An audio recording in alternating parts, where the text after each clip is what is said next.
तर धनंजय माडकांनी आजी पालकमंत्र्यांची आठवण करून दिलेली आहे आणि खासदार धैर्यशील माने यांनी हे विमानतळ कशा पद्धतीने केलं आणि कामं आपण विभागून घेतली आणि आपण रेल्वेकडे जास्त लक्ष दिलं हे सांगितलं. आता मी पालकमंत्री म्हणून माझ्याकडे जी जबाबदारी आहे की ह्या विमानतळ याची जमीन मिळवून देणं आणि हे विमानतळ याच्यामध्ये कार्गो सारखी विमानं बोईंगसारखी विमानं उतरण्यासाठी आवश्यक त्या सुविधा करणं, त्याशिवाय रस्ता चांगला करणं ही जबाबदारी माझ्याकडे आहे. आता याचा उल्लेख धनंजय माडकांनी केला. जी 64 हेक्टर जमीन ही खाजगी आपल्या तत्वावर ते शेतकरी द्यायला तयार आहेत, हा प्रस्ताव जिल्हाधिकाऱ्यांनी मुंबईला पाठवलेला आहे एअरपोर्ट अथॉरिटीकडं. त्यामध्ये पांडे सचिव आहेत स्वातीताई पांडे यांनी की आपण हे भूमी संपादन कायद्याद्वारे करावं की खाजगी तत्वाद्वारे करावे यासाठी हा प्रकरण लटकलेलं आहे. आता या मंडळाचे अध्यक्ष मुख्यमंत्री आहेत. मुख्यमंत्र्यांनी आज जर त्या स्वाती पांडेंना सांगितलं तर ही आजच जमीन मिळेल आणि आपल्या जमिनीच्या विमानतळाचा प्रश्न आजच संपेल. मी मुख्यमंत्री महोदय आल्यानंतर त्यांना सांगणार आहे आणि त्या स्वातीताई पांडेंना त्यांना मी फोन करायला सांगणार आहे.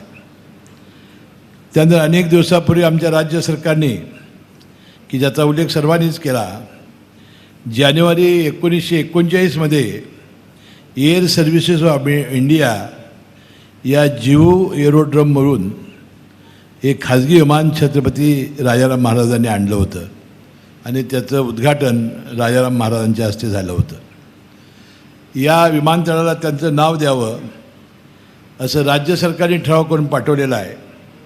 ज्योतिरादित्य सिंधिया हे सातत्याने कोल्हापूरला येत आहेत. तिन्ही खासदारांची आता जबाबदारी आहे. आता हे आचारसंहितेपूर्वी होईल की नाही मला माहिती नाही, परंतु करायचं झालं तर होऊ शकतं. वाटतं या 2 दिवसामध्ये ज्योतिरादित्य शिंदे साहेबांच्याकडून छत्रपती राजाराम महाराजांचं नाव या विमानतळाला लागण्याचं जाहीर करावं अशी मीही विनंती त्यांना या निमित्ताने करणार आहे. या ठिकाणी आपल्याला या रस्त्यासाठी जिल्हा नियोजन मंडळाकडून पैसे द्यायचं आपण यापूर्वी ठरवलेलं आहे. दुसरी एक अडचण मला या आपल्या एअरपोर्ट मॅनेजरनी सांगितली की या गावातील जे खिडे आहेत म्हणजे उजळाईवाडी असेल, इकडं सरनोबतवाडी असेल किंवा इकडं ह्या 3-4 गावामध्ये कसल्याही प्रकारे कचऱ्याचे प्रश्न उपस्थित होता कामा नयेत.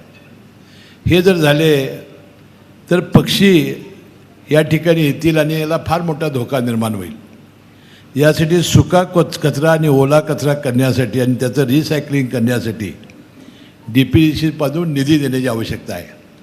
या विमानतळाच्या भोवतीलच्या या सर्व गावांना DPDCमधून यावर्षी मी जेवढा लागेल तेवढा निधी देईन आणि ही जी अडचण जी आहे ती दूर करण्याचा मी प्रयत्न करेन. आता या जमिनीची पूर्णपणाने व्यवस्था झाली तर हे आपलं विमानतळ हे आंतरराष्ट्रीय होईल.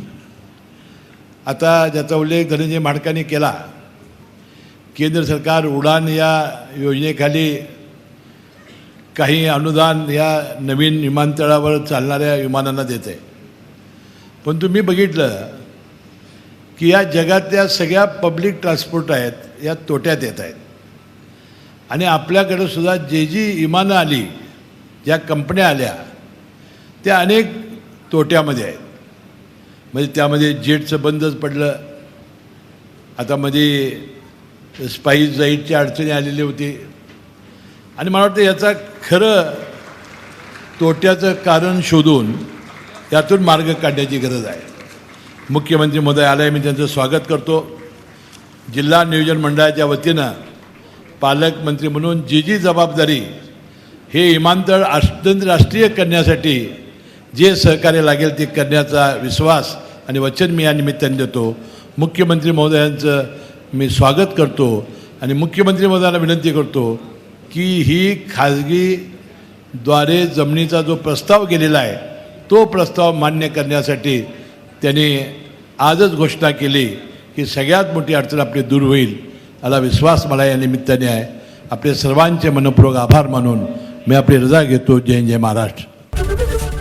एबीपी माझा, उघडा डोळे बघा नीट.